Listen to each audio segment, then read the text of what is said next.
Objection!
Yeah, this trial is going to be very strange. Welcome back, guys. Here we go.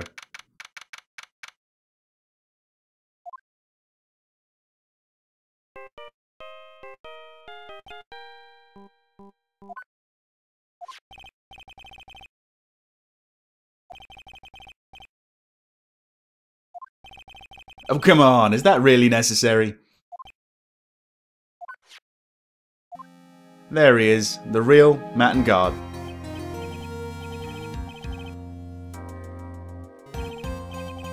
I've got incredibly mixed feelings about this because I want him to get a guilty verdict, but of course that would be putting Maya's life in danger, so it's not a good situation.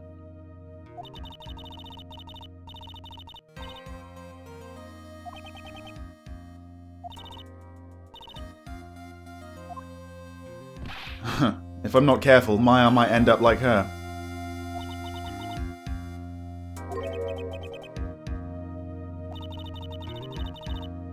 That can't be good.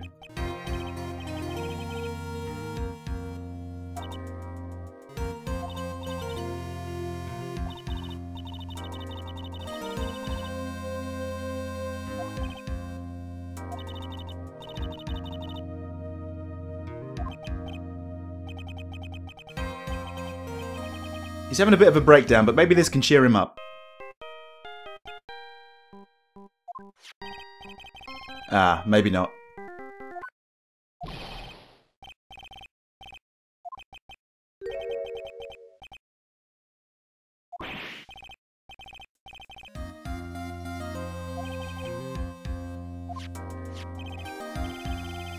Alright, so he's kind of got his job back then, I suppose.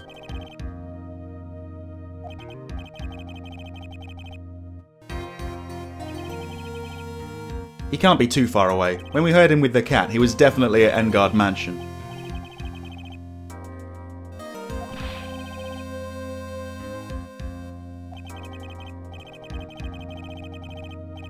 That's true. If Maya wasn't in danger, I'd throw in the towel and give him a guilty verdict straight away. Alright, so this is how it's going to work. I've just got to make the trial last as long as possible. Unfortunately, that doesn't mean press every statement or anything like that, because I can still fuck up. But we might just be able to pull through this.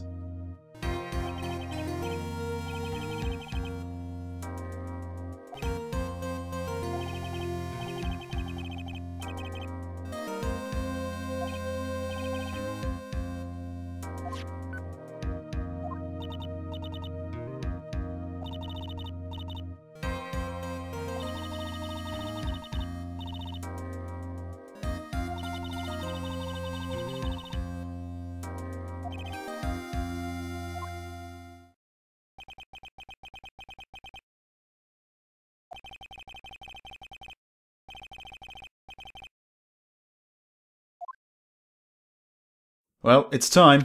Let's see how this goes.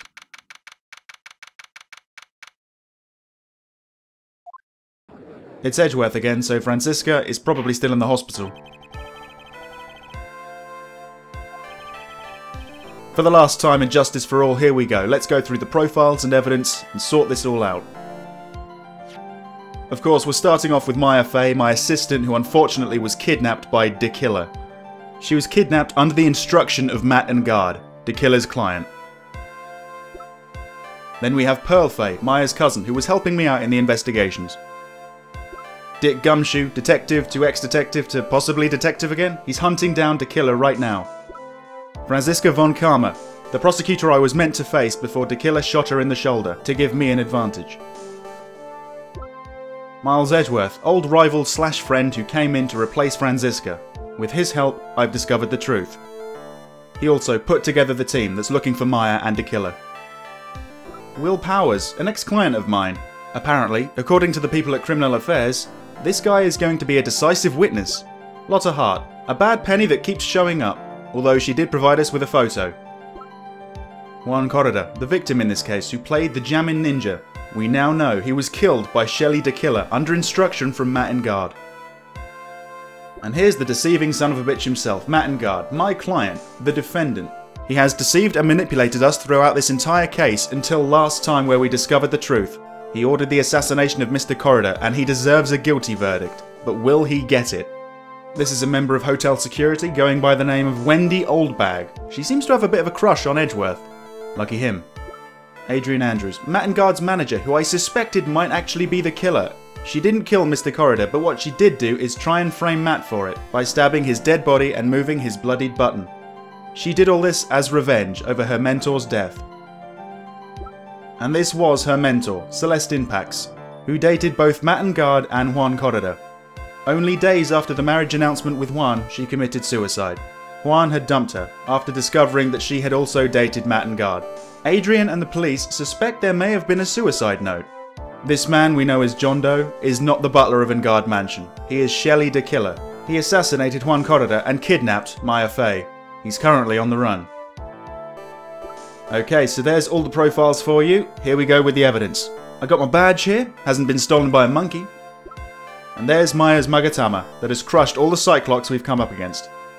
Now, case-related stuff. We've got the Nickel Samurai photo here. Let's have a look. Snazzy. If all goes well today, that show's going to get cancelled. The press conference ticket where Juan Corrida was going to dress up as the Nickel Samurai and reveal Matt and Guard's secrets. But as we know, Matt knew of this, and he put a stop to it. This is the radio transceiver that was given to me by the killer. This is how we communicate with each other. I haven't heard from him in a while. This is Lotta's camera that was stolen on the night of the murder. We managed to get it back from Oldbag and we received a photo. I'd explain what was on that photo, but we're going to see it pretty soon anyway. A magazine article from the tabloid Gossipland. Let's have a look. This is all about the meetings between Juan Corrida and Adrian Andrews. It wasn't love as this suggests. She was trying to find Celeste's suicide note. As she told us yesterday in the detention centre, she planned to destroy it when she found it. Okay, we've also got the hotel guide map. We're going to check it, because why not?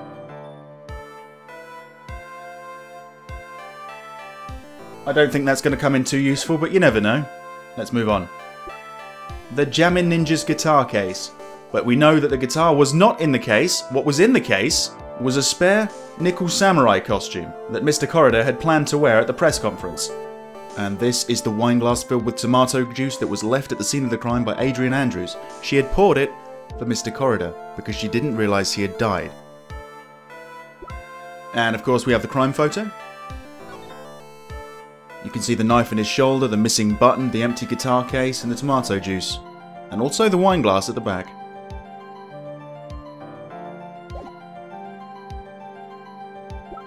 And this is the missing button covered in Mr. Corrida's blood. It was ripped from Mr. Corrida's body and then planted on Engard while he was sleeping by Miss Adrian Andrews. We've got a report here about Celeste Inpax and her suicide. It also seems to mention that perhaps the note was hidden. And this is the other suicide report, the attempted suicide by Adrian Andrews following Celeste Inpax's suicide. Miss Andrews completely depended upon Miss Inpax, and when she died, she had a complete breakdown. Okay, we got Juan's autopsy report here, which tells us he was strangled with a scarf. That killed him. Only after he was dead was he then stabbed with a knife. And I'm pretty sure what's coming up next. Yep, it's the knife that was stabbed into Corrida's chest. We now know it was Adrian Andrews who picked up Matt and Guard's knife and plunged it into Mr. Corrida's chest to frame Matt. This is the photo I was talking about earlier that was taken by Lotta. Let's take a look. At first, we thought it was Matt in this costume, but he actually was having a nap. It was actually Adrian Andrews. She was trying to get out of the hotel, all the while concealing her identity by using the spare nickel samurai costume that Corridor had intended to wear later. The picture card that Adrian Andrews picked up at the scene of the crime. This is actually the calling card of Shelley the Killer, the assassin that killed Mr. Corridor. Apparently, the killer leaves these cards by all of his victims, as insurance for his clients, assuring that they don't take the blame. Here's a spy camera that was hidden inside a big bear's eye, inside Mr. Corridor's room. The bear, and therefore the spy camera, was given to Corridor as a present from a fan, who turned out to be Matt and Guard. Matt and Guard was going to use the recording of the murder to blackmail the assassin, the killer. And this is how he was receiving the video footage back home at his mansion. This transmitter was connected to the spy camera, which was inside the bear's head. And this is that bear. According to bear expert Miles Edgeworth, this is a very rare and expensive stuffed bear.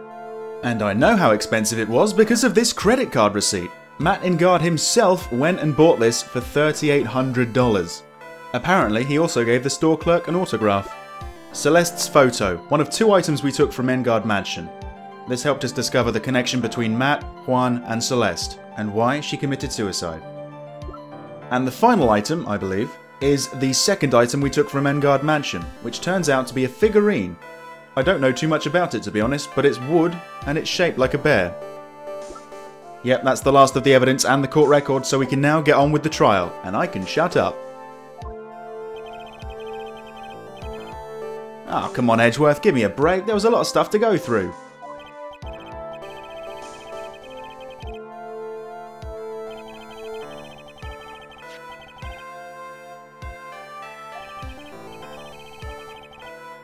Kind of, but she's definitely not responsible for the assassination, we know that.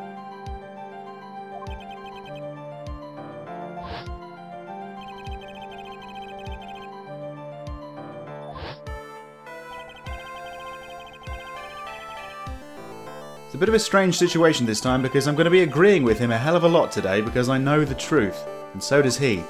But I've got to do everything I can to make this last as long as possible.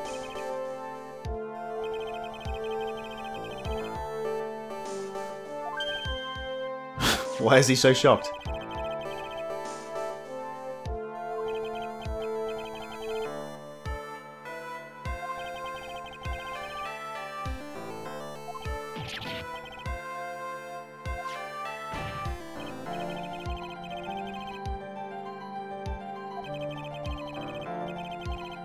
To be honest, if I was looking at this situation from the outside, like one of these mumbling guys up here, I would probably think that the prosecution has got no idea what's going on.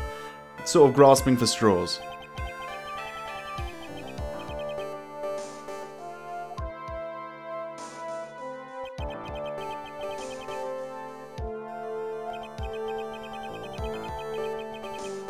Yes?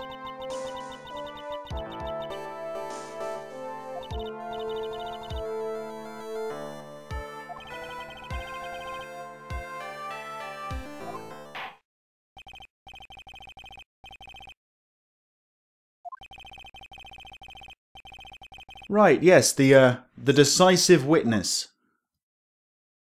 I'm kind of curious about what he saw, to be honest.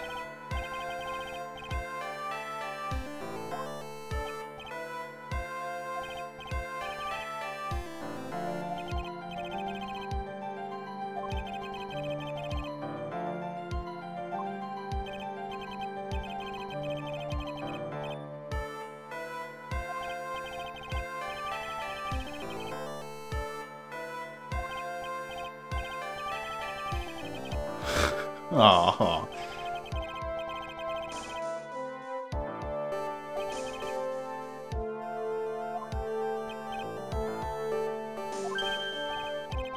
No.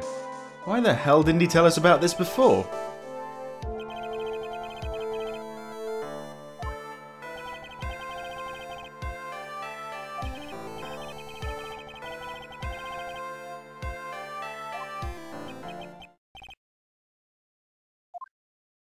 Alright, one Willpower's testimony coming right up. This time it's visit to Matt's room.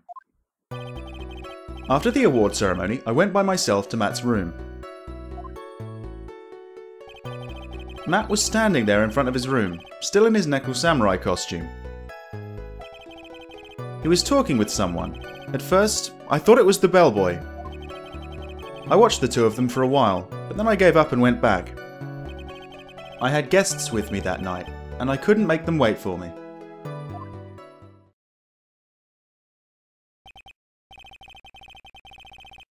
No, nothing out of place exactly.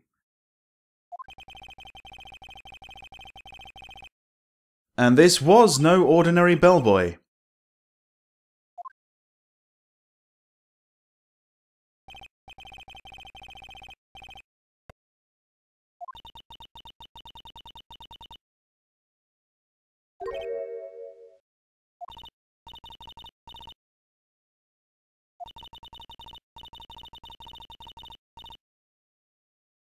Unfortunately, she's right. We're going down a slippy slope here.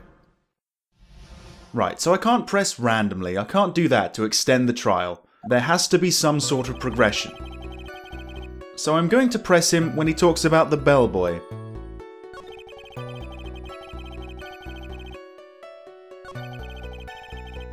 Here we go, this is the one. At first, he thought it was the bellboy.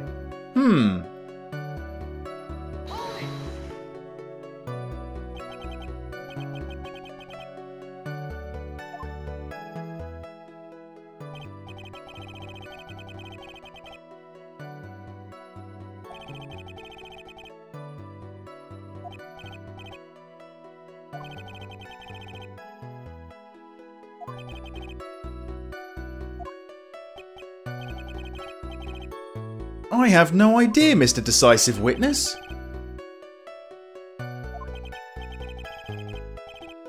He can't remember right now. Right now. Oh, maybe I need to come back to this.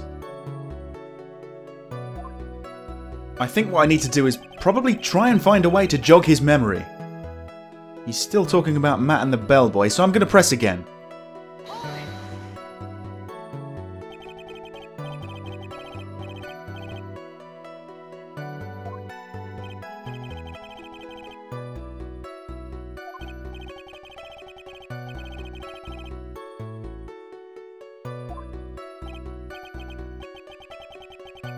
Right, now we're getting somewhere.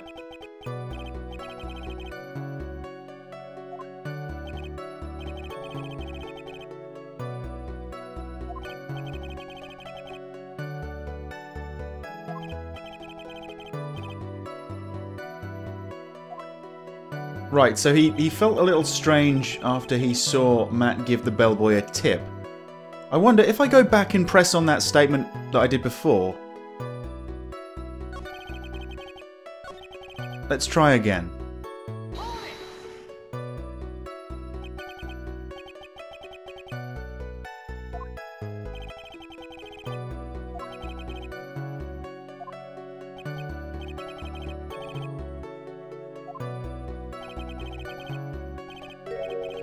Yep, here we go.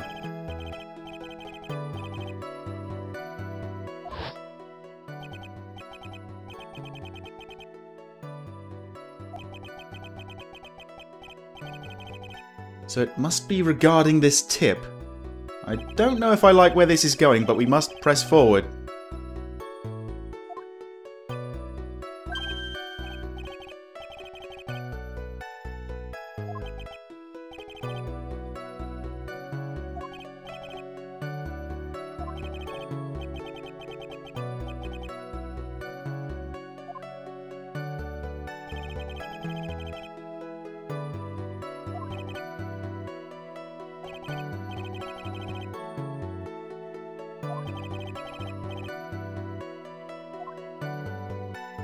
Okay, so we've got a new statement. Matt gave the bellboy a tip. Tell us, Mr. Powers, what exactly was strange about this tip?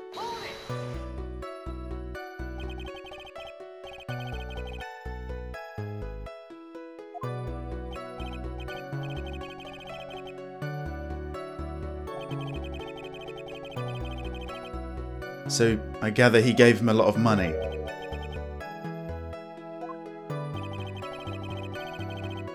Ah, what else did he see?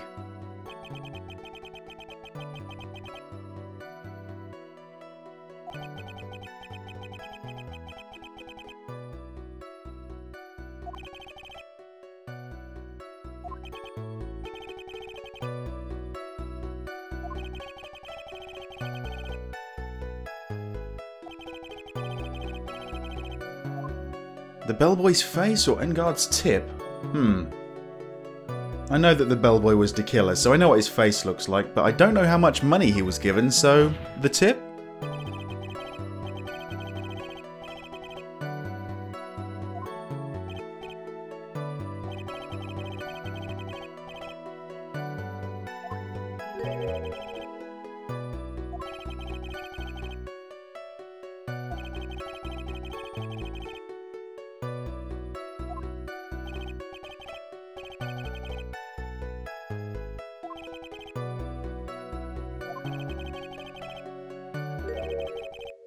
Oh boy.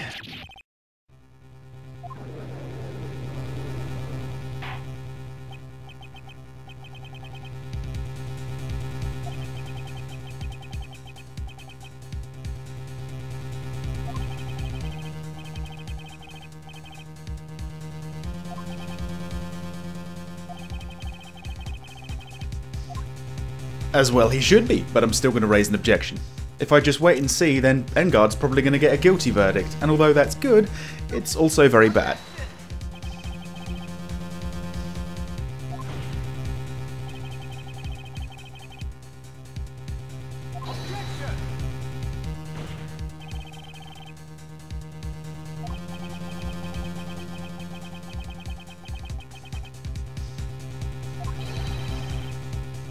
He does raise a good point.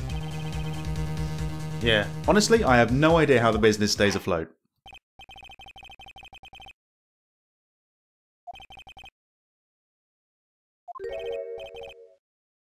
Oh, come on, Edgeworth, help me out. You're moving a little bit too fast. Can't we just sort of mellow out a bit?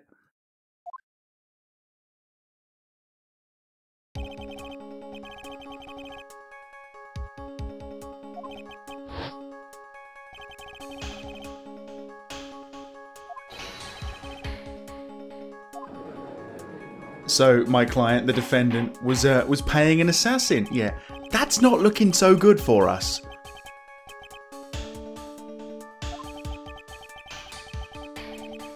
Oh, can't you be unprepared just this once?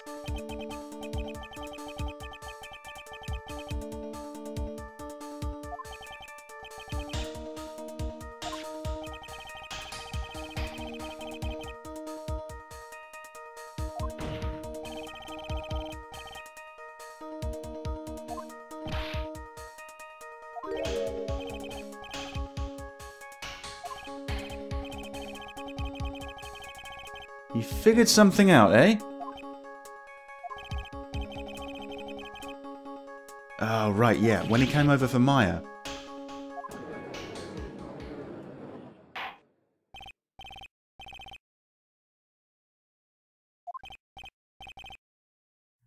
Alright, another testimony coming right up, and this one is called The Second Time, appropriately enough. Here we go. This time, I was in that hallway because I had to go to the bathroom.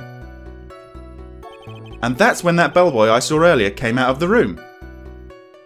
Of course, when I say room, I mean Juan Corrida's room. Now that I think about it, that bellboy did seem kinda out of place. Yeah, so he had to be the assassin. I'm sure of it. I mean what?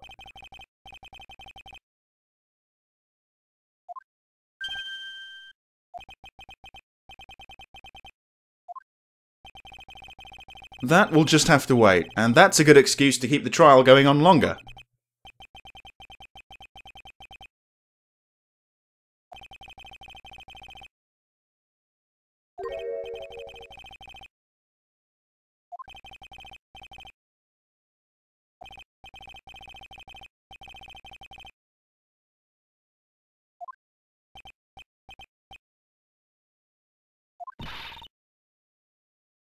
Oh, it is.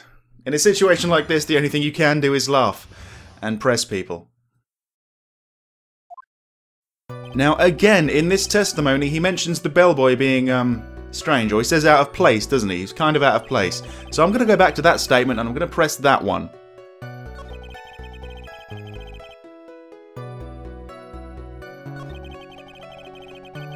This is a second time, remember, so this has nothing to do with the tip, so what made him seem strange this time?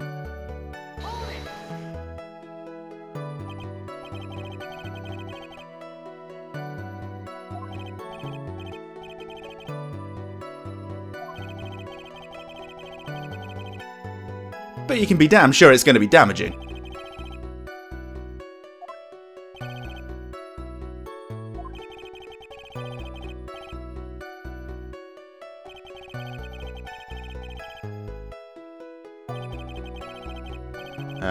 Well, not really, to be honest.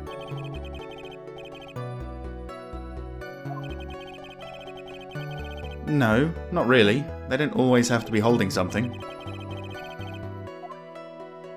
I'm not really in the mood for letting it slide, so let's try and pull a fast one.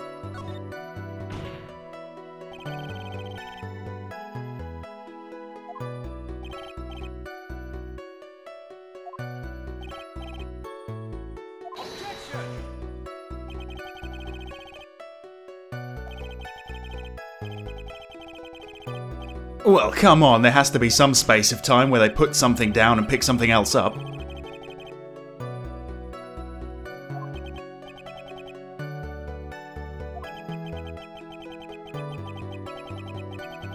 Yeah, probably, because he is extremely suspicious, because he's an assassin. But, yeah, we can't just go ahead and say that, can we?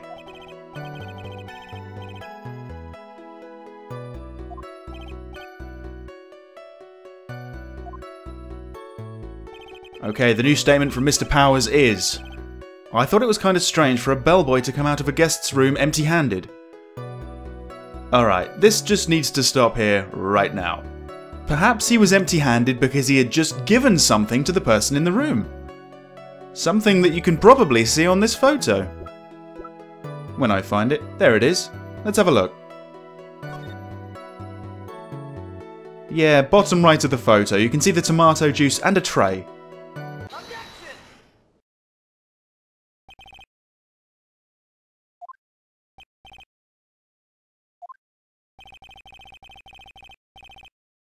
I guess I am if you say so.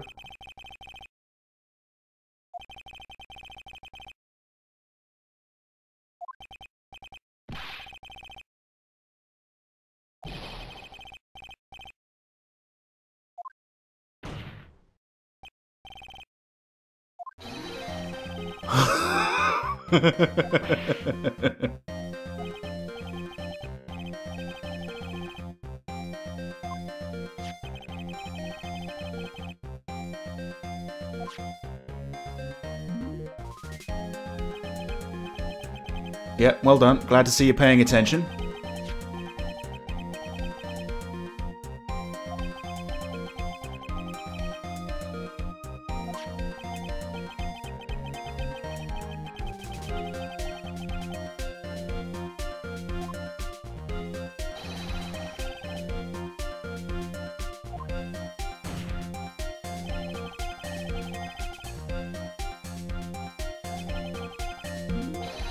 That's it, Phoenix. Well done. You've solved the case.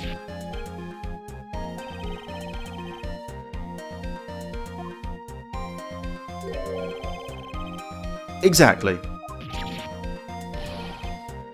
Oh, he's gonna have proof, isn't he? Yeah, the laugh pretty much confirms it.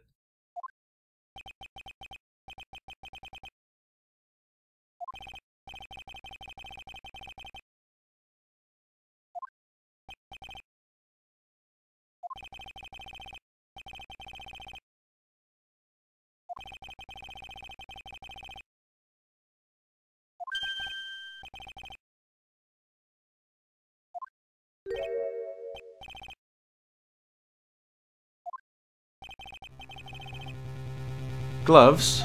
Well, again, it's not that strange. Well, if they were black leather ones, then maybe it's a little odd.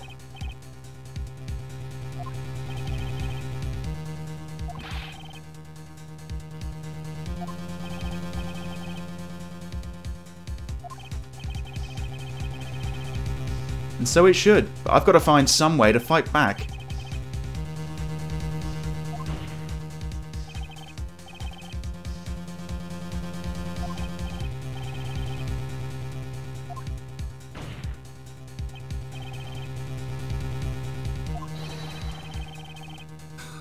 He's at it again.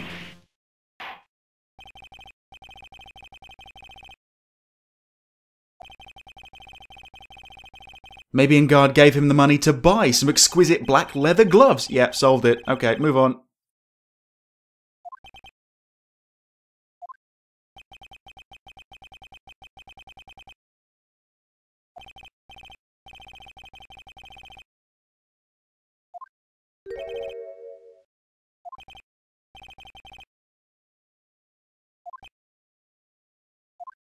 Alright, so here's some more then. Their second meeting. After leaving Juan's room, the bellboy went and knocked on Matt's door, just like that. He gave something to the person inside the room. Then the old guy just left, without even going into the room. After that, I went to the bathroom and then back to my seat. Alrighty then.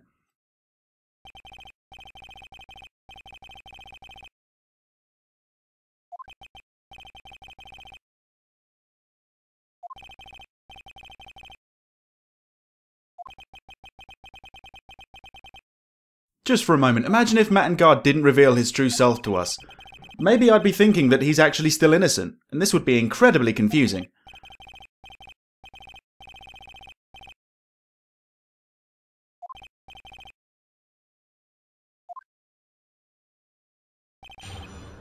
As you've probably guessed, I'm going to press again, because I'm press mad today. In his second statement, he said he gave something to the person inside the room.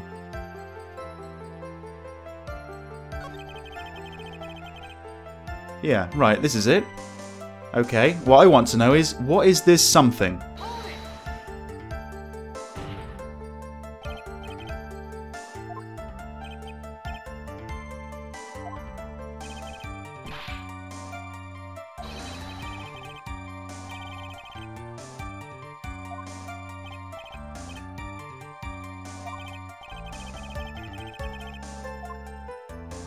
I might actually have to ask about both of these, so let's just start from the top. Let's ask about the person inside first.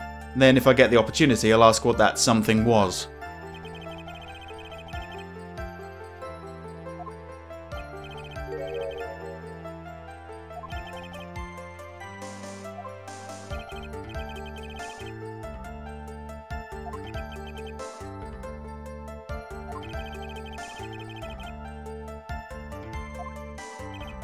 Well, that's good then.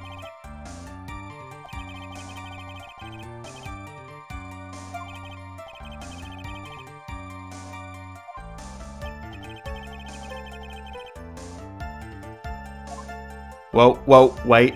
We don't know what this something is yet, so I'm going to go back and I'm going to press him again.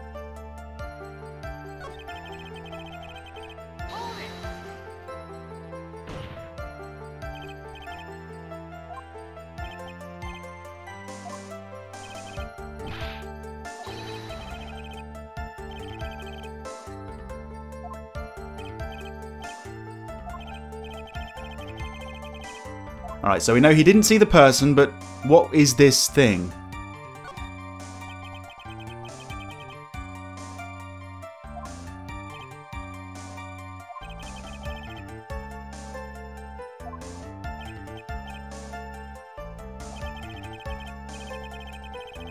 Well, this is incredibly helpful. You don't see the person in the room and you don't remember exactly what the hell you saw.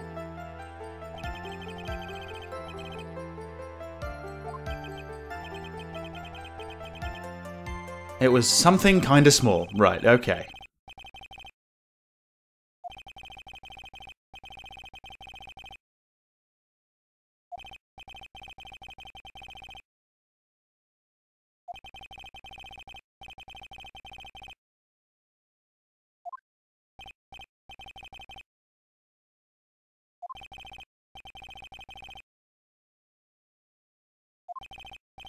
I guess it depends on what the item is.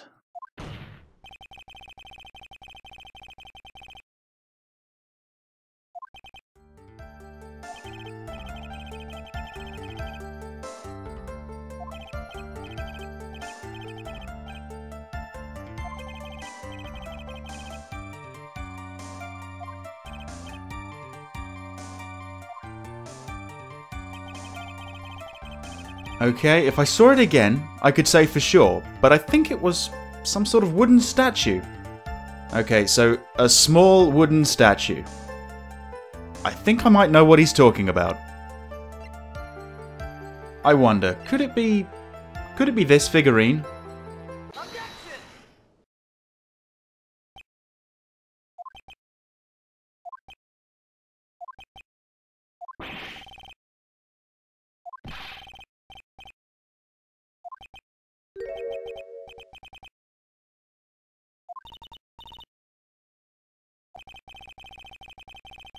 Ah, yeah, that's true. If it is the item, I'm going to have to tell him where I found it. And, of course, that was the mansion, so that implicates my client.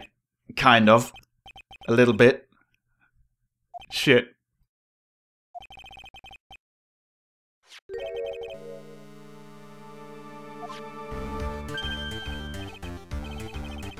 Oh, goody.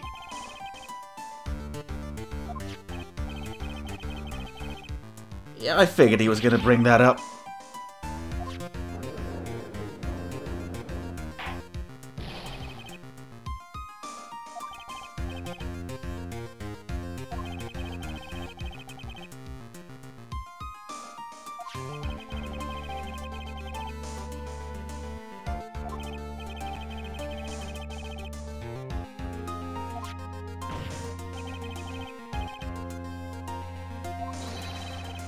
So then, come on brain, work for a minute. How am I going to get out of this one?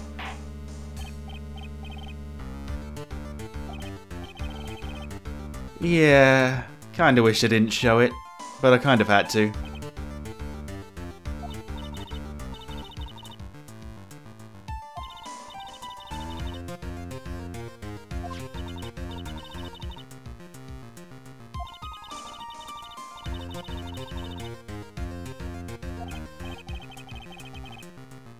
We still don't really know what's going on with it though. I mean, it's just a bear figurine, isn't it?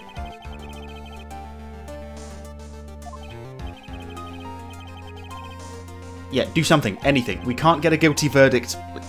Not yet, anyway.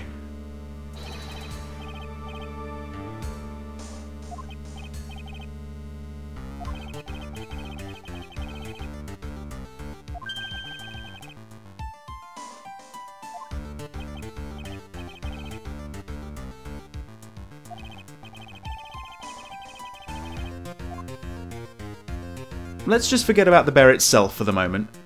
In his testimony, Will Powers said that he saw the person who received the bear, but he only saw their arm. I want to know a little bit more.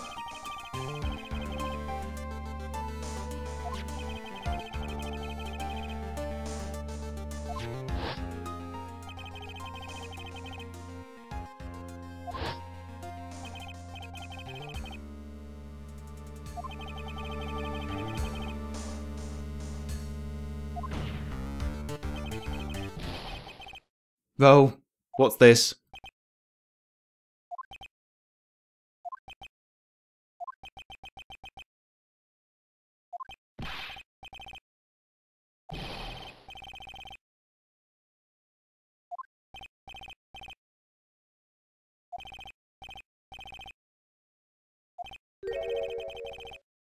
This can't be good, because it probably was Matt.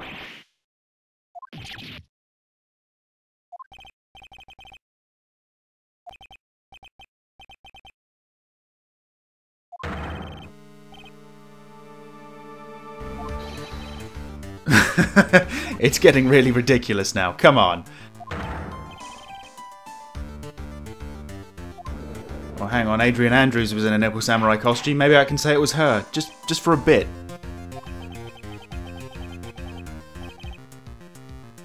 That does seem to happen a lot with me. I don't know. Probably in double digits.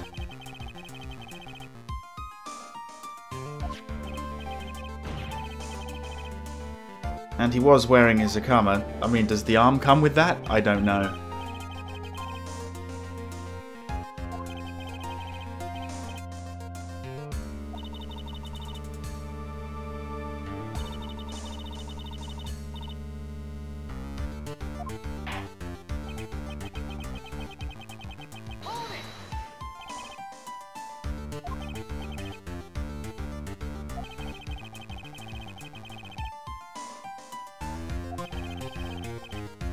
Admittedly, I am bullshitting my way through this, but come on, I can't give up yet.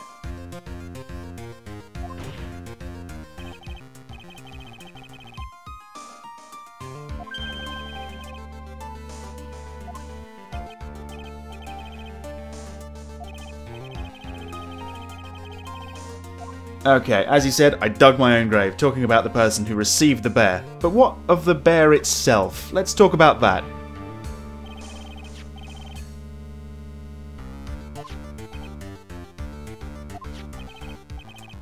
Well, it was taken from Corridor's room, right? There must be a reason.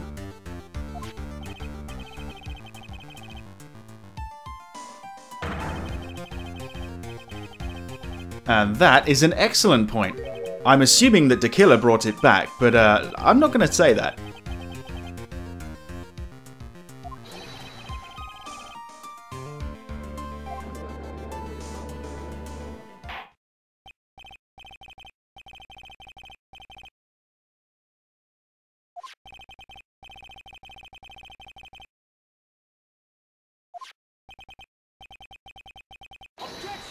Not for very long.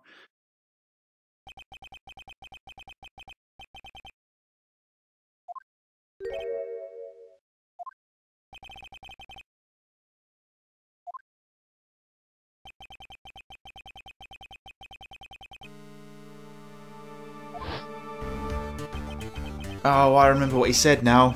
He mentions the butler, doesn't he? Oh, come on.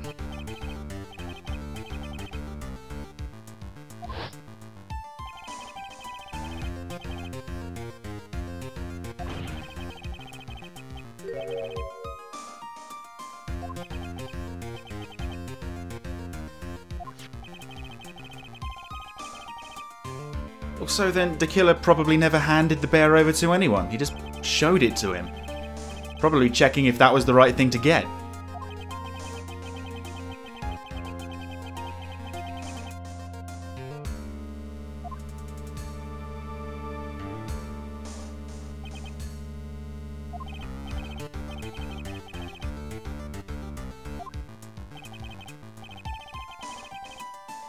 Well, there's got to be something.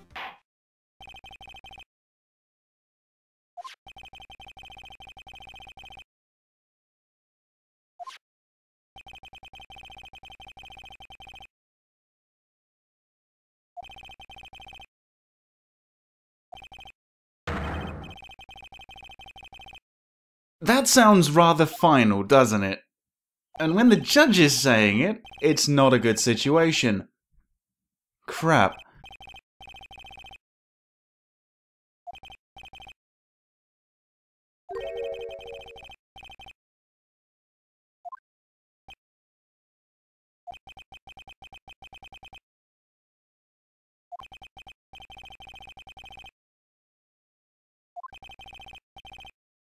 Yeah, plenty, but meaningful ones?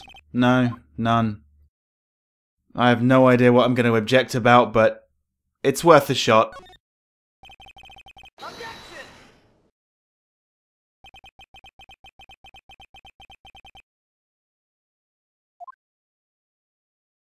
A dirty trick? Okay.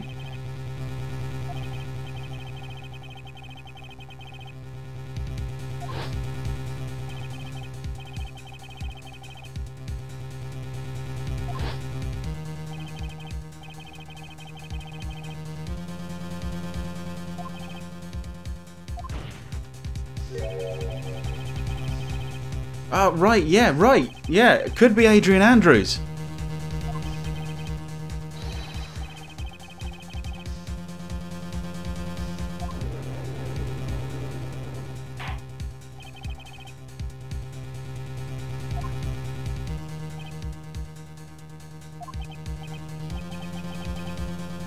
Yes, yes it is.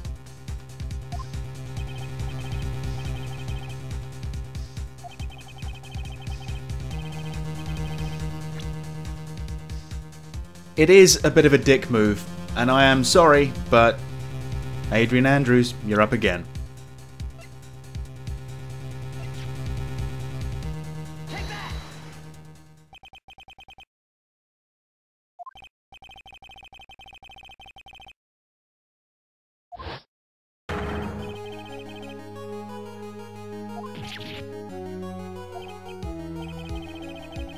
Yep, it could have been her.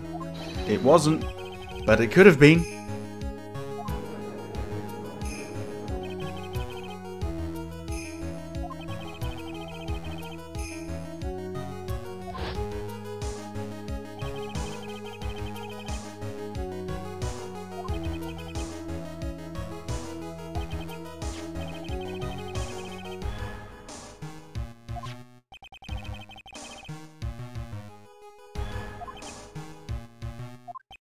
Come on, Phoenix, you're losing him. Explain yourself.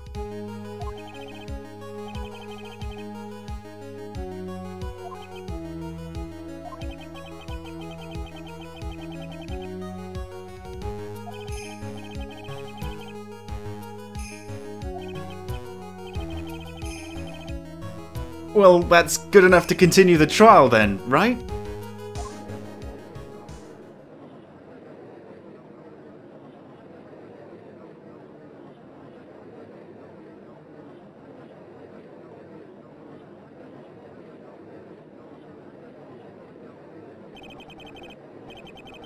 Yeah, stay focused, Phoenix. Come on, you can't listen to them right now.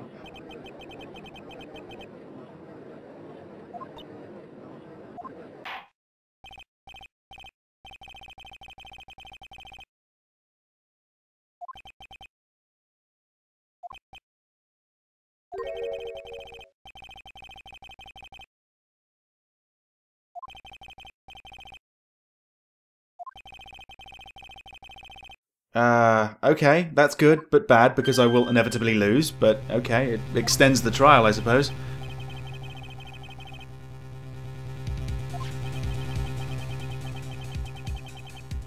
Yes, that's what I've been wondering about most, actually. It's the one item I don't really know anything about.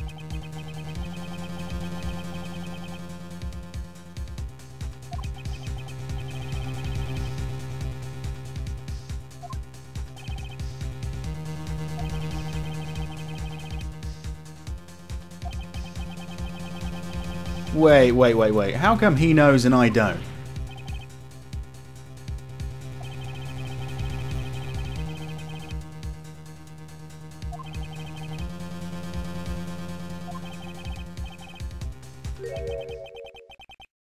Yeah, that'll probably do it.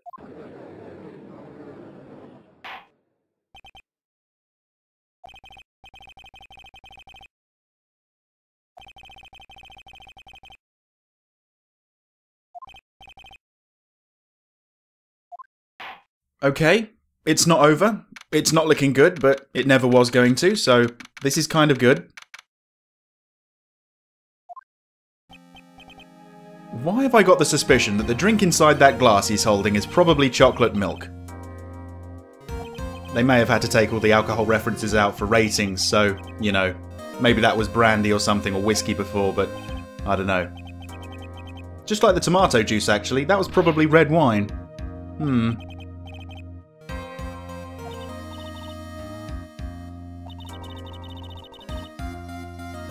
Is that really strong power addicted to burgers? Oh, phone call. Gumshoe?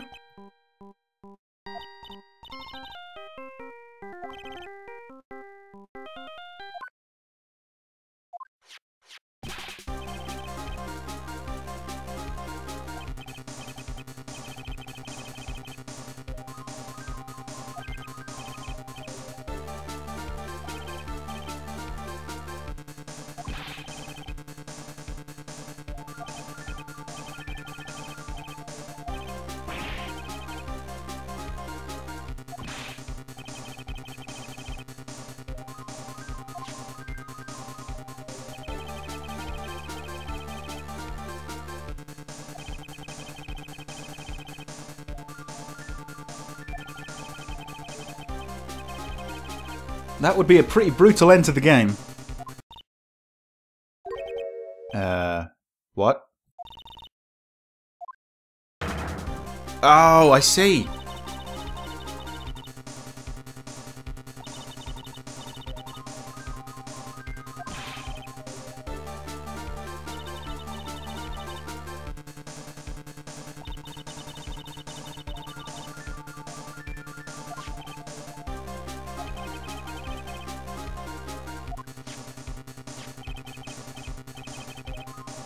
Oh, come on, not that place again.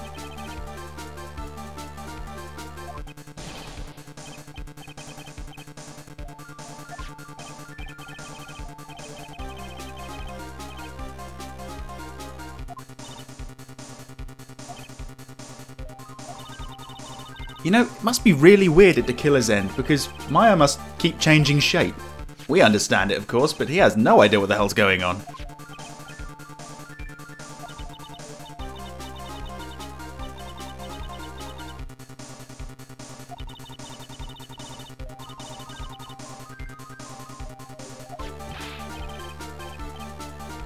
What a strange place. Must be some sort of safe house, I guess.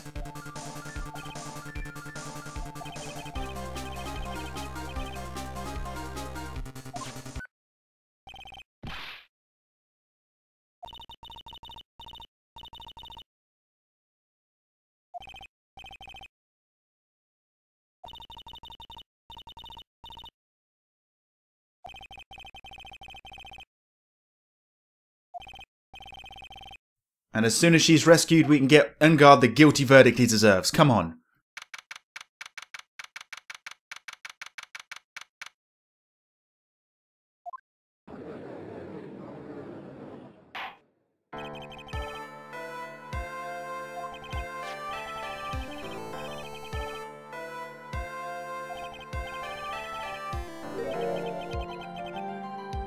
Yes, it's a bit of a peculiar choice. It doesn't look very valuable.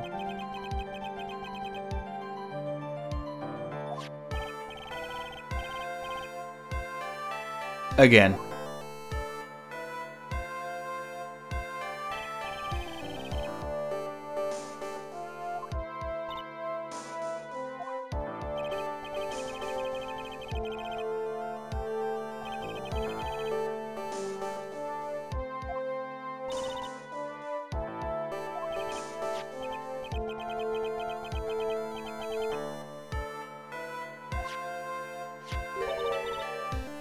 She has.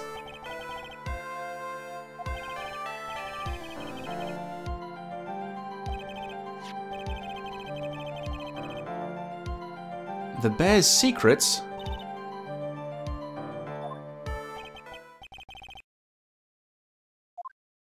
I don't know, Phoenix. Maybe we'll find out. The bear figurine. Actually, this is an elaborate puzzle. If you know the correct order, it can be taken apart one piece at a time. At its centre is a small cavity with just enough room to store a small item. Because of its complexity, if you don't know the order, you can't open the bear. You really can't tell that it's a small jewellery box just by looking at it. Oh, right, so now I've got another question. What's inside it?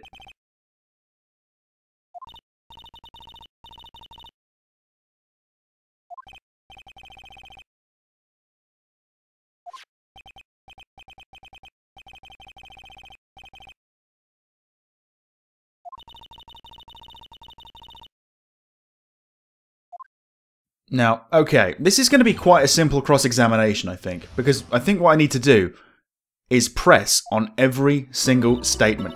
I want to know everything she knows about the bear. So, she says it's an elaborate puzzle. Tell me more.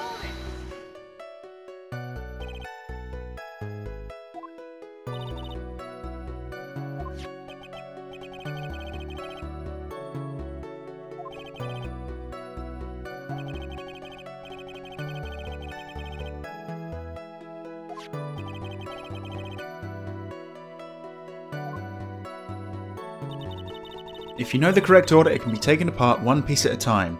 Right, does she know the correct order?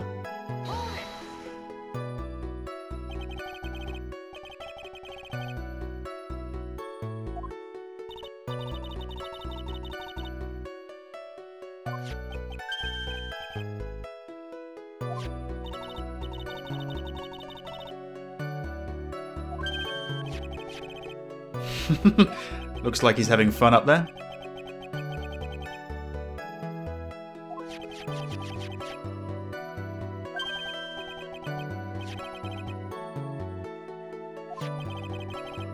Oh yeah, definitely. A long time ago, too.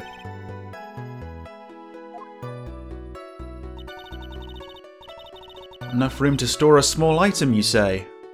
Such as...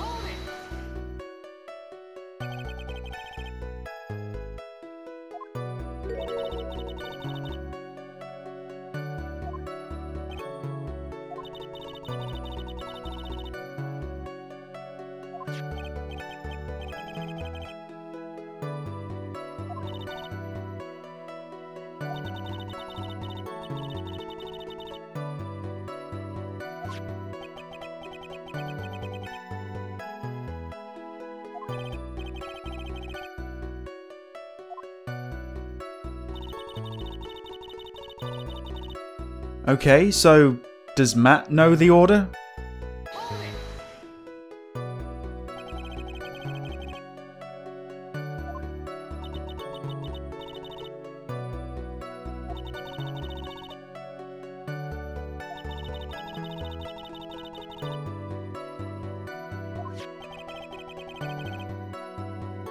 Well, yeah, I'm sure you could, but it would be very difficult to put this back together again.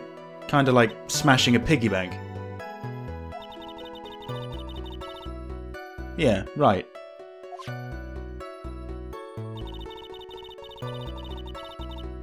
No, you can't. This is the final statement. We've pressed all the others.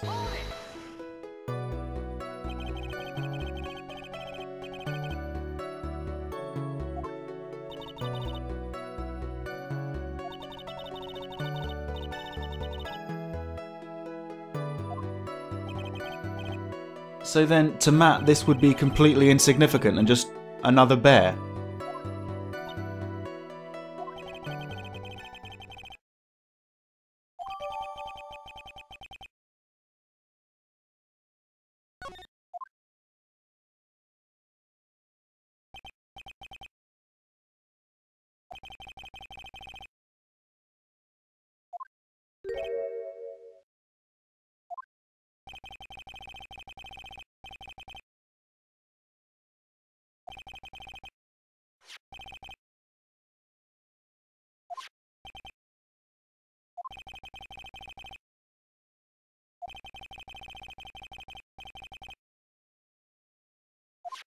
Yes, what is inside the box?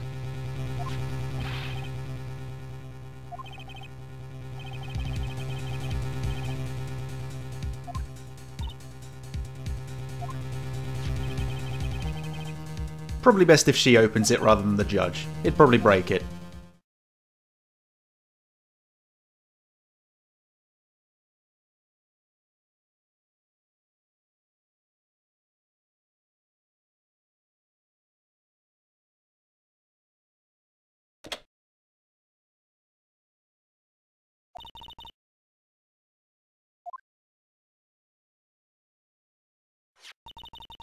A piece of paper? A note.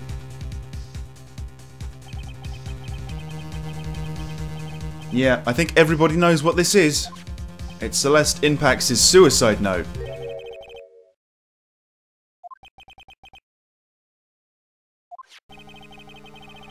So it did exist after all.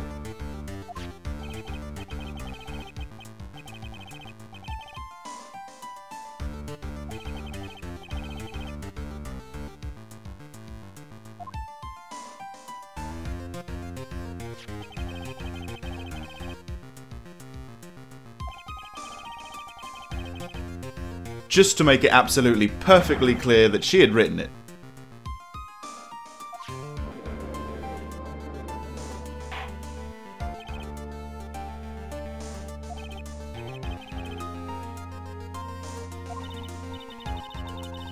This explains why the bear was so important to pick up, and apparently Adrian knew about this.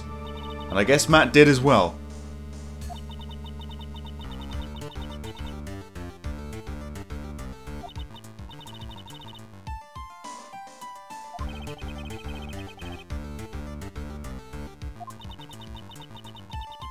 Yeah, well, it usually does.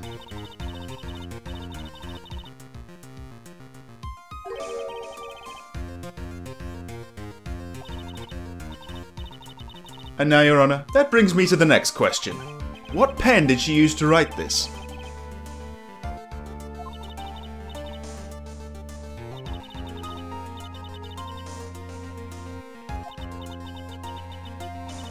You've got to feel sorry for her, really.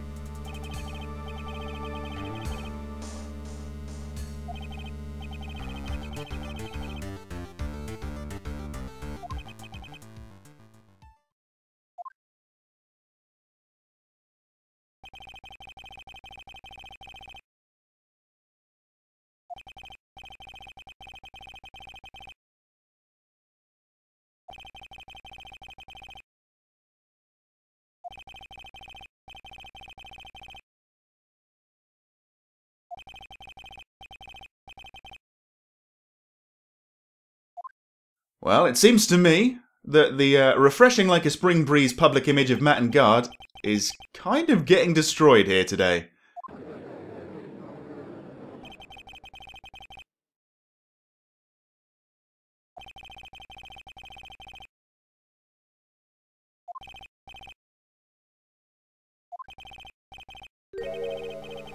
Here we go. Oh, it just gets better and better. Come on, Edgeworth, just throw me a bone or something.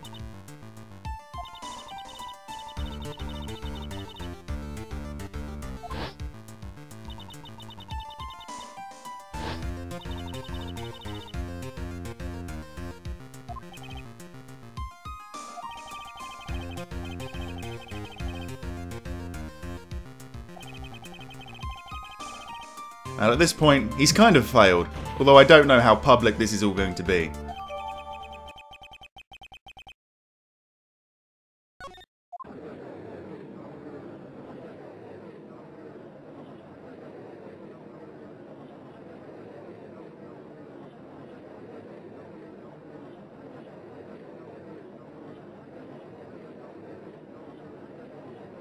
This is for Maya, this is for Maya, this is for Maya, this is for Maya.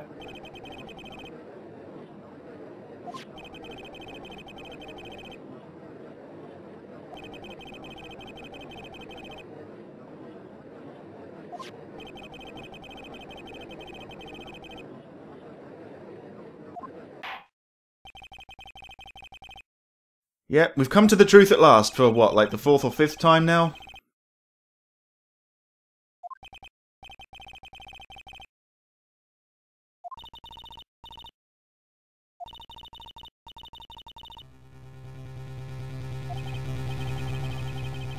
Here comes another weak objection.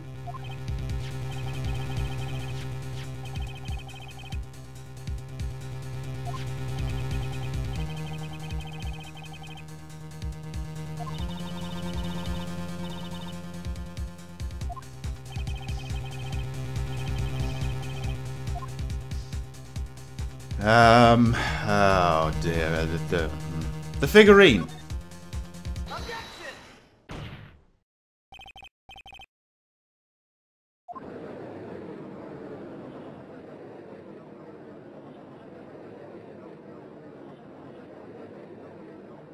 This case isn't really doing much good for my public image either.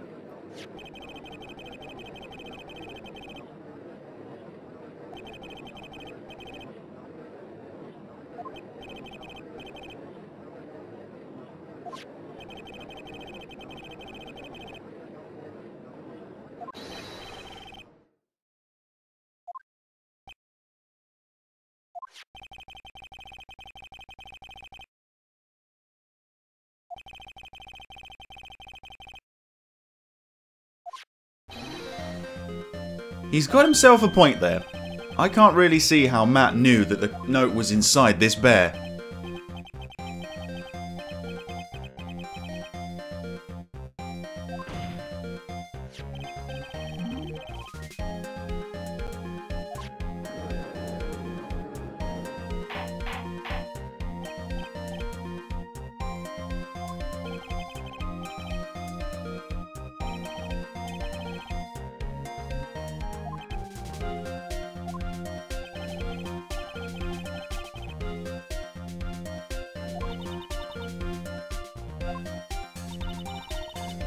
Oh, better cut the music then.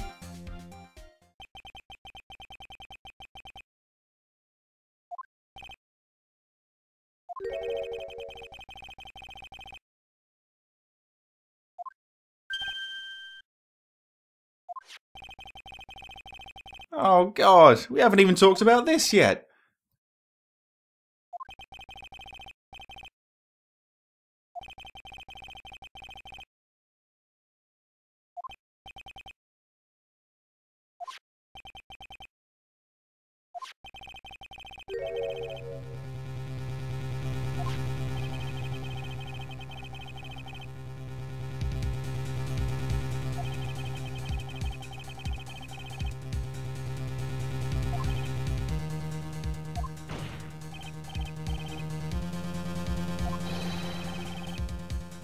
I wonder if there were tons of bears at his house, all with spy cameras in.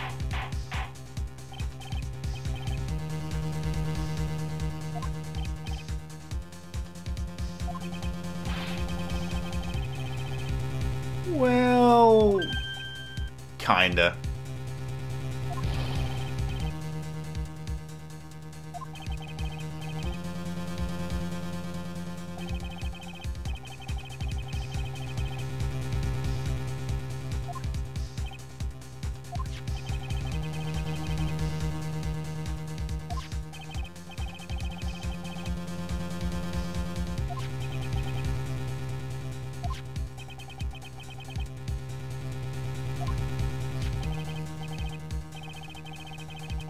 Well, brilliant. We could just add that to the list of how much I'm fucked by.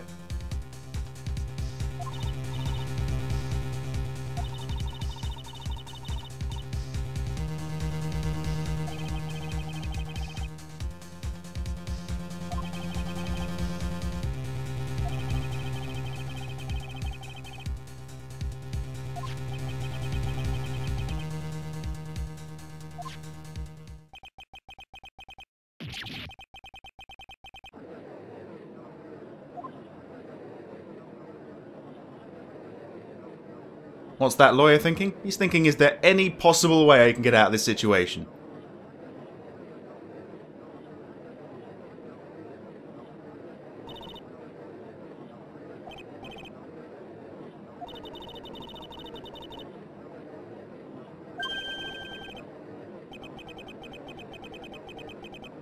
There's only one way to find out.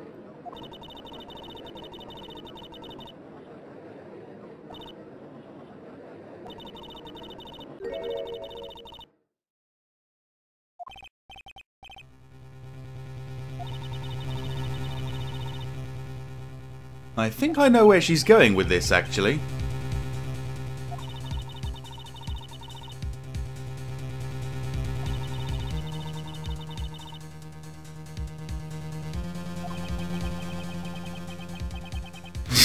In real life, these people would be the most annoying legal aids ever.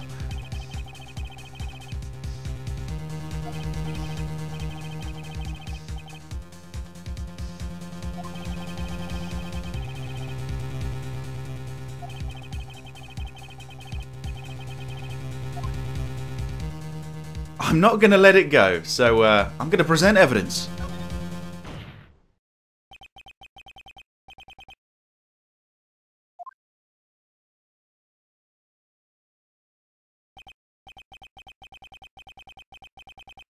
Well, get ready because they're going to be even weaker from now on.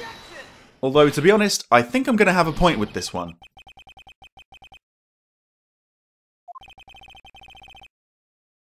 Beginning.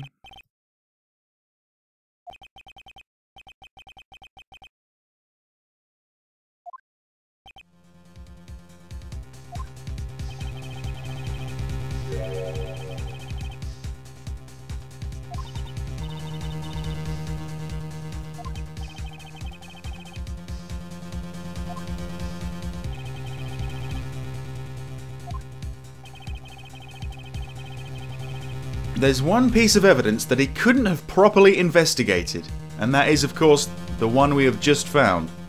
The suicide note.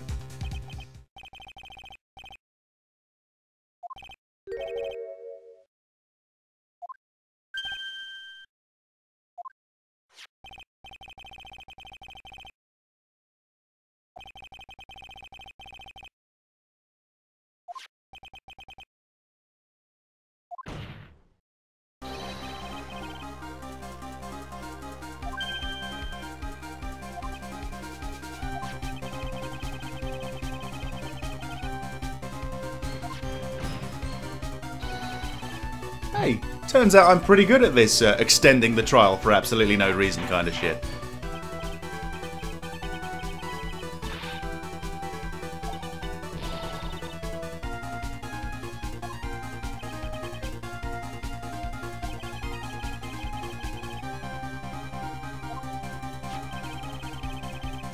I very much doubt she would have done that, but I'm not going to say anything.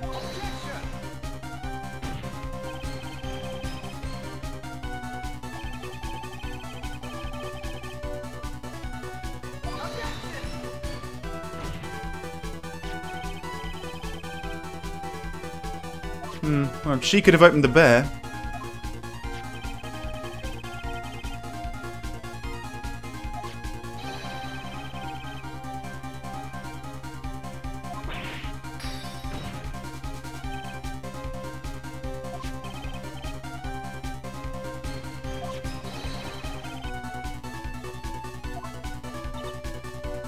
She's really getting thrown around like a ragdoll in this case. She hasn't really done too much wrong.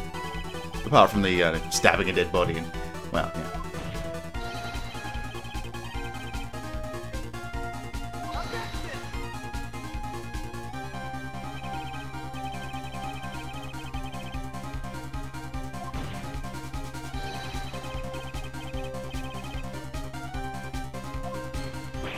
Haha!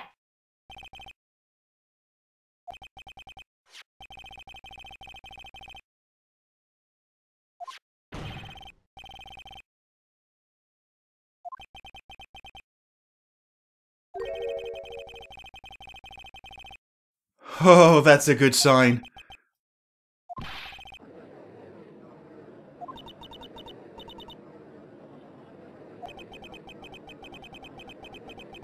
Again, bit of a weird situation. This is kinda good, but it's also kinda bad.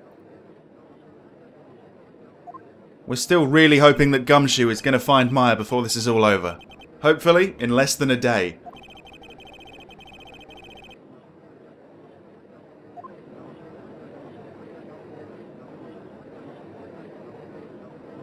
The public are not stupid. I'm probably the only person sticking up for him now.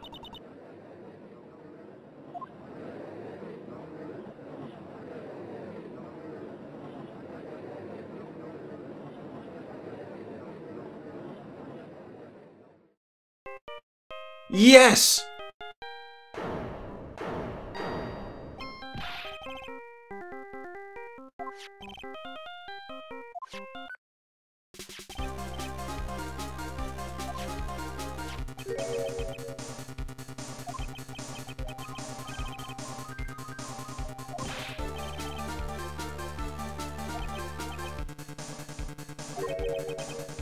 Oh, come on!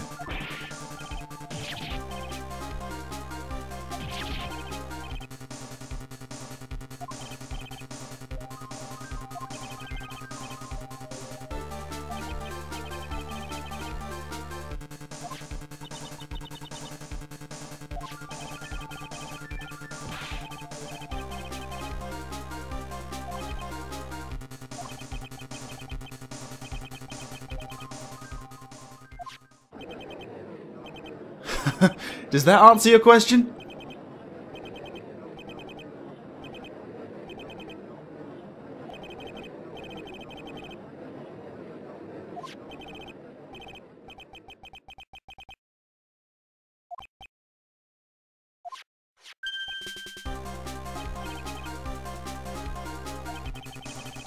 I always liked this bit.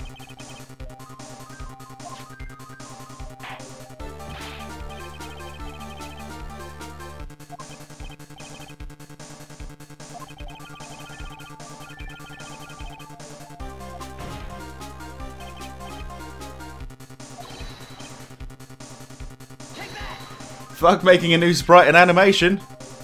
Does the job though, I suppose.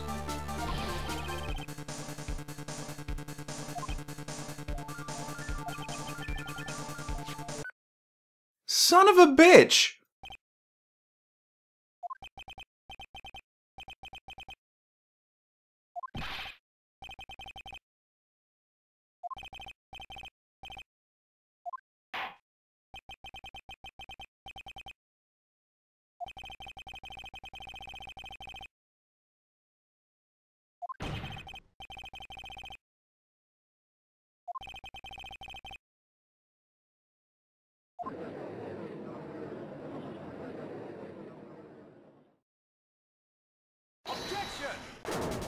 Alright. Okay.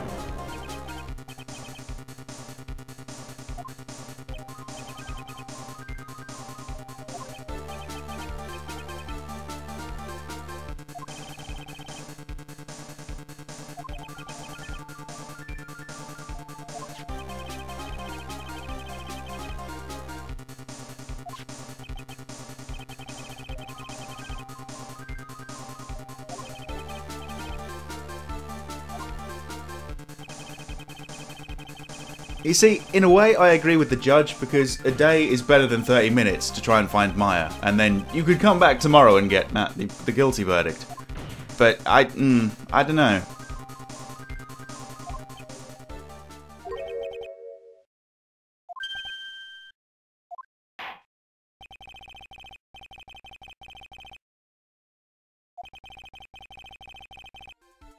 Alright, so that's going to be the final recess. After that, it's back to making excuses again.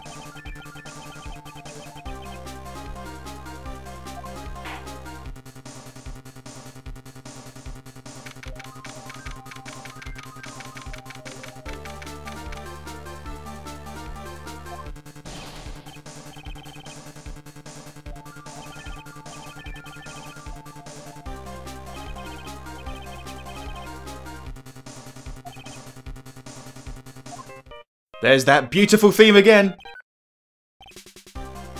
Oh yeah, he's still got my phone.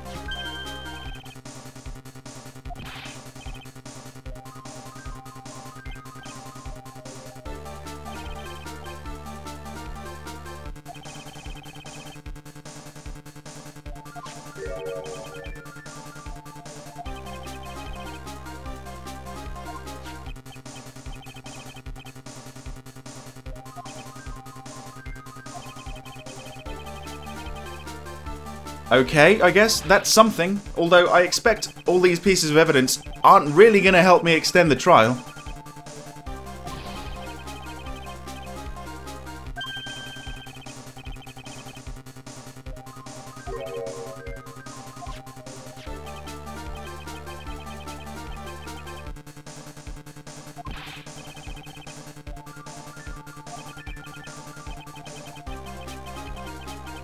It's Gumshoe. Of course he'll get in too much trouble over this.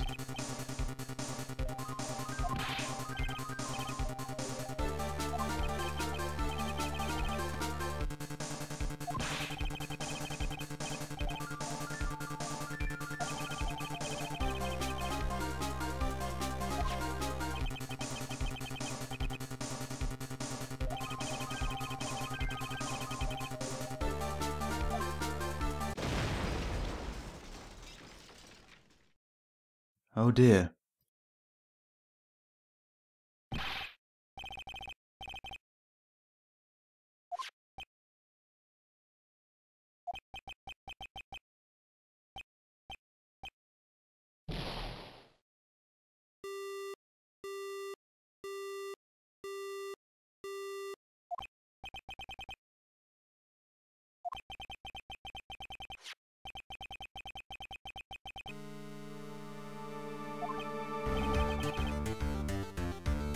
And this is why cars stop at red lights.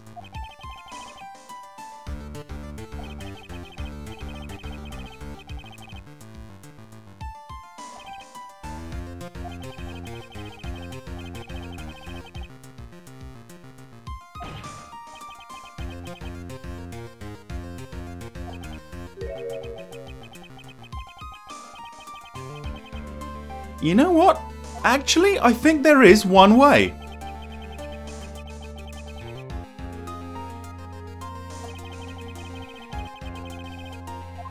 Yes, I think there is. And for this one, kinda bizarrely, we have to thank Franziska.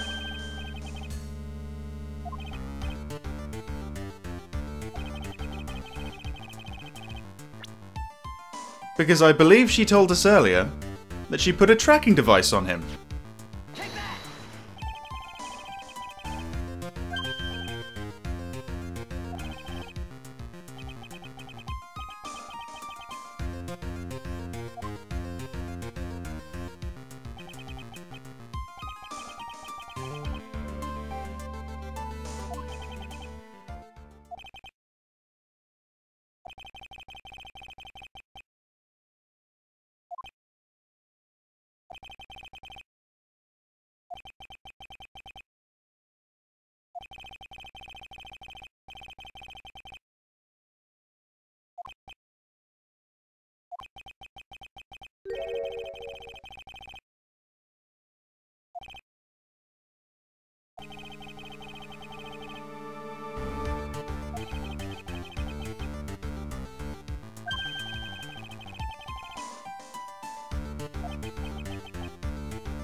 Right, yeah. Time to find out if that note was fake or not.